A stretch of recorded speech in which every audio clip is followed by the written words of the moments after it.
আন্দোলন সংগ্রামের পর এটা আমাদের একটা বড় জার্নি ছিল। এই জার্নিটা শুধু আমাদের একক না, এটা সমগ্র বাংলাদেশের জার্নি ছিল। একটা ফ্যাসিবাদের কবলে পড়েছিল বাংলাদেশ। সেই ফ্যাসিবাদের কবল থেকে বাংলাদেশকে পুনরুদ্ধার করার জন্য, মানুষের অধিকারকে মানুষের হাতে ফিরিয়ে দেওয়ার জন্য, জনগণের সরকার প্রতিষ্ঠা করার জন্য দেশনেত্রী বেগম খালেদা জিয়া তিনি আপসীন থেকেছিলেন, কারা নির্যাতন ভোগ করেছেন, জুলুমের শিকার হয়েছেন। একইভাবে দলের সংগ্রামী নেতা আজকের মাননীয় প্রধানমন্ত্রী দেশনায়ক জনাব তারেক রহমান, তিনি দেশের মাটিতে আসতে পারে নাই ফ্যাসিবাদের প্রতিহিংসার কারণে। মানুষের কথা বলতে পারে নাই, তার কথা প্রচার করা নিষেধ ছিল। প্রতিটি মানুষ যারা ফ্যাসিবাদের বিরুদ্ধে রুখে দাঁড়িয়েছে তাদেরকে হয় কারা নির্যাতন ভোগ করতে হয়েছে, ভিটে মাটি ছাড়া হতে হয়েছে, কাউকে গুম হতে হয়েছে, খুনের শিকার হতে হয়েছে। এইরকম একটা অমানবিক রাষ্ট্রের দ্বারা একটা সাধারণ মানুষ যে কতটা অসহায় হয়ে পড়ে সেটা আমরা ফ্যাসিবাদের আমলে দেখেছি। এই যে নিপীড়িত, গুম হয়ে যাওয়া পরিবার, আবার প্রতিহিংসার শিকার প্রতিটি পরিবার, কিংবা সত্যের পক্ষে দাঁড়াতে যে নির্যাতন, সে সকল প্রতিচ্ছবি যেন ছাত্র জনতার গণ অভ্যুত্থানের আন্দোলনে প্রতিফলিত হয়েছে। দীর্ঘ 17 বছর এই সংগ্রাম জারি রাখার কারণে ছাত্র জনতার গণ অভ্যুত্থান আজকে সফল হওয়ার কারণে আজকে আমরা ফ্যাসিবাদ মুক্ত বাংলাদেশ গড়তে পেরেছি।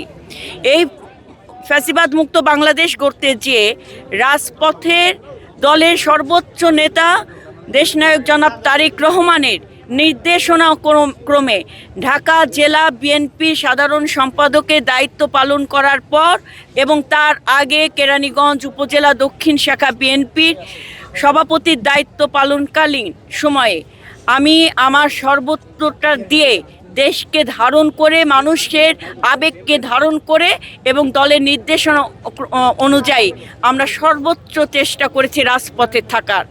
এই রাজপথে থাকতে যে অনেক নির্যাতনের শিকার হয়েছি। আপনার মাসের পর মাস কন্ডেম সেলে কাটাতে হয়েছে, যেখানে দিনের আলো নিজের জন্য ছিল না। নির্দিষ্ট কয়েকটা ঘন্টার জন্য আমরা আলো দেখতে পেতাম। তো অর্থাৎ আমি এই কথাগুলো কেন বলছি, আমরা কিন্তু করুণা পাওয়ার জন্য বলছি না, আমরা এই কথাগুলো বলছি প্রত্যেকটি ঘটনার সাথে, অভিজ্ঞতার সাথে আমরা অনেক কিছু শিখেছি। আমরা শিখেছি রাষ্ট্রযন্ত্র কিংবা রাষ্ট্র যদি কঠোর হয়, একজন মানুষ কতটা অসহায় হয়ে পড়ে সেটা আমরা দেখেছি। তাই সেই জায়গায় রাষ্ট্রকে কখন মানবিক হতে হবে, সহনশীল হতে হবে, আন্তরিক হতে হবে, জবাবদিহিতামূলক হতে হবে, সেটা আমরা আমাদের অভিজ্ঞতার আলোকে আমরা শিখেছি। এবং মাননীয় প্রধানমন্ত্রী ঠিক একই অভিজ্ঞতা সঞ্চয় করে তিনি বাংলাদেশের গণমানুষের নেতা থেকে বাংলাদেশের মানুষের ভোটে নির্বাচিত হয়ে সংখ্যাগরিষ্ঠতা নিয়ে তিনি রাষ্ট্রের প্রধান দায়িত্ব গ্রহণ করেছেন, প্রধানমন্ত্রীর দায়িত্ব গ্রহণ করেছেন। এটা কোনো চেয়ার না, এটা কোনো আসন না, এটা দেশের মানুষের সকল এই যে বিভিন্ন ধরনের কথা যেগুলো আমি বললাম, সকল বাস্তবতাকে বয়ে নিয়ে তিনি সংসদ নেতা হয়েছেন।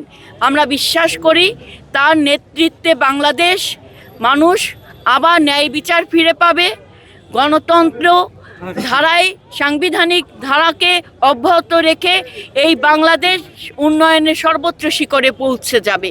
সেখানে মানুষ কথা বলতে পারবে, নির্ভয়ে পথ চলতে পারবে। আমাদের নেতা তারেক রহমান বলেছে, প্রতিটি কন্যা সন্তানের স্বপ্ন পূরণের পাশে রাষ্ট্রকে আমরা তার সঙ্গী করব।